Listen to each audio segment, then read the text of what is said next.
I am happy to join with you today in what will go down in history as the greatest demonstration for freedom in the history of our nation.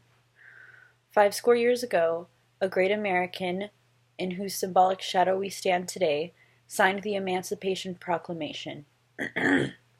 This momentous decree came as a great beacon light of hope to millions of Negro slaves who had been seared in the flames of withering injustice. It came as a joyous daybreak to end the long night of their captivity. But 100 years later, the Negro still is not free.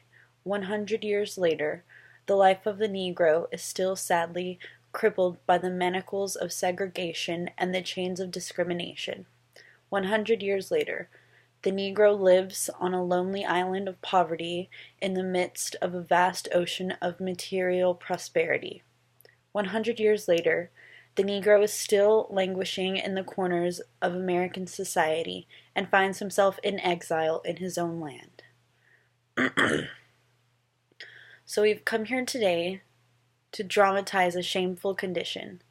In a sense, we've come to our nation's capital to cash a check.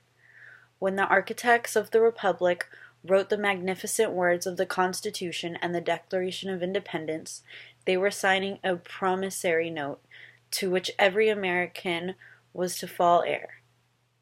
This note was the promise that all men, yes, black men and white men, would be guaranteed the unalienable rights of life, liberty, and the pursuit of happiness.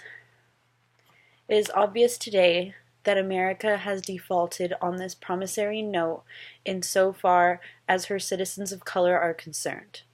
Instead of honoring this segregated obligation, the sacred obligation, America has given the Negro people a bad check, a check which has come back-marked insufficient funds. But we refuse to believe that the Bank of Injustice is bankrupt. We refuse to believe that there are insufficient funds in the great vaults of opportunity of this nation, and so we have come to cash this check, a check that will give us, upon demand, of the riches and freedoms and the security of justice. We have also come to this hallowed spot to remind America of the fierce urgency of now. This is no time to engage in the luxury of cooling off or take the tranquilizing drug of guardism. Now is the time to make real promises of democracy. Now is the time to rise from the dark and desolate valley of segregation to the sunlit patch of racial justice.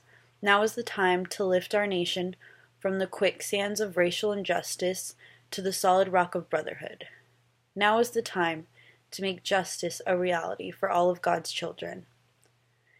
It would be fatal for the nation to overlook the urgency of this moment.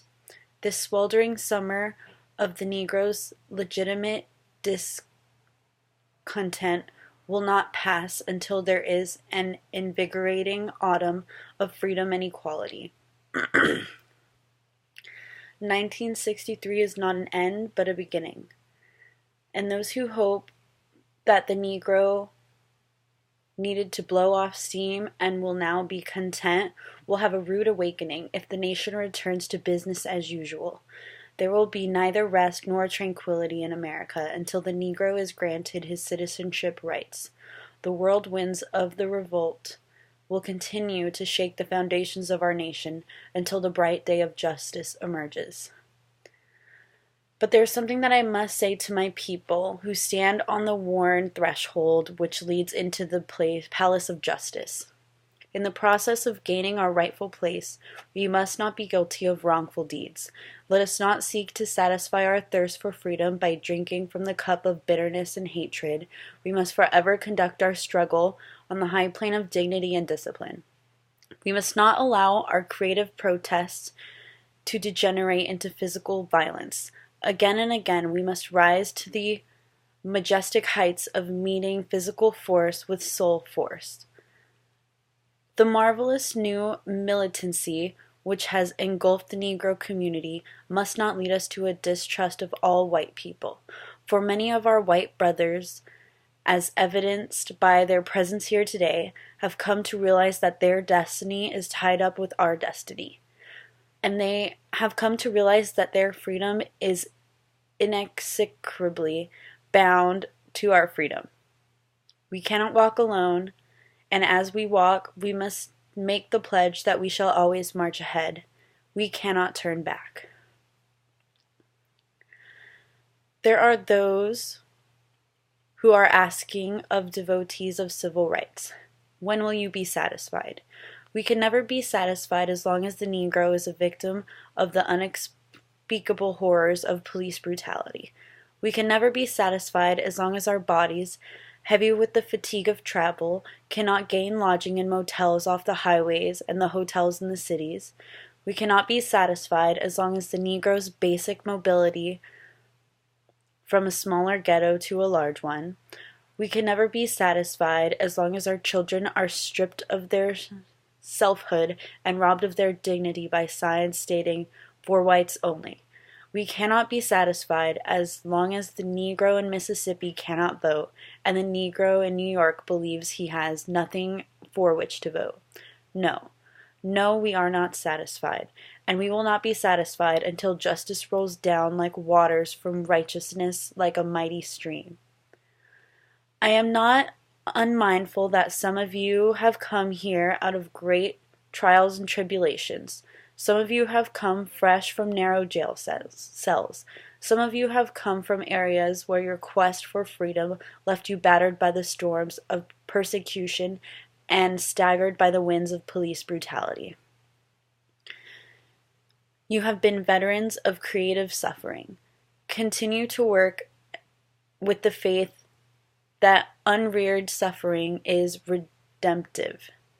Go back to Mississippi, go back to Alabama, go back to South Carolina, go back to Georgia, go back to Louisiana, go back to the slums and ghettos of our northern cities, knowing that somehow this situation can and will be changed. Let us not wallow in the valley of despair. I say to you today, my friends, so even though we face the difficulties of today and tomorrow, I still have a dream. It is a dream deeply rooted in the American dream. I have a dream that one day this nation will rise up and live out its true meaning of its creed.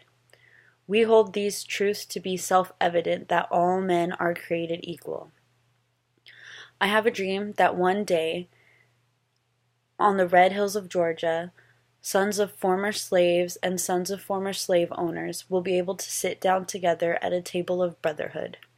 I have a dream that one day the state of Mississippi, a state sweltering with the heat of injustice, sweltering from the heat of oppression, will be transformed into an oasis of freedom and justice.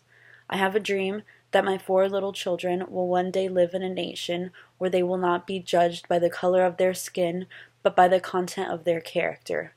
I have a dream today. I have a dream that one day down in Alabama, with its vicious racists and its governor having his lips dripping with the words of inner poison and nullification, one day right here in Alabama, little black boys and black girls will be able to join hands with white little boys and white girls as sisters and brothers. I have a dream today.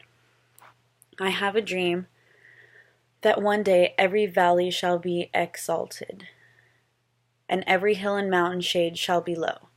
The rough places will be plain, and the crooked places will be made straight. And all the glory of the Lord shall be revealed, and all flesh shall see it together. This is our hope. This is our faith that I go back to the South with. With this faith, I will be able to hew out of the mountains of despair a stone of hope. With this faith, I will be able to transform the jangling discords of our nation into a beautiful symphony of brotherhood. With this faith, I will be able to work together, pray together, struggle together, to go to jail together, to stand up for our freedom together, knowing that we will be free one day. And this will be the day when all of God's children will be able to sing with new meaning. My country's 'tis of thee, sweet land of liberty, of thee I sing.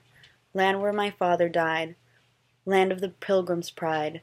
From every mountainside, let freedom ring. And if America is to be a great nation, this must come true. So I let freedom ring from the hilltops of New Hampshire, let freedom ring from the mighty mountains of New York, let freedom ring from the heightening of Pennsylvania, let freedom ring from the snow-capped Rockies of Colorado, let freedom ring from the curvaceous slopes of California, but not only that, let freedom ring from Stone Mountain of Georgia, let freedom ring from Lookout Mountain of Tennessee, let freedom ring from every hill and molehill of Mississippi, from every mountainside, let freedom ring. And when this happens, and when we allow freedom to ring, we will let it ring from every village and every hamlet, from every state and every city. They will be able to speed up that day when all God's children, black men, white men, Jews and Gentiles, Protestants, Catholics, will be able to join hands and sing in the words of the old Negro spiritual, free at last, thank God Almighty, we are free at last.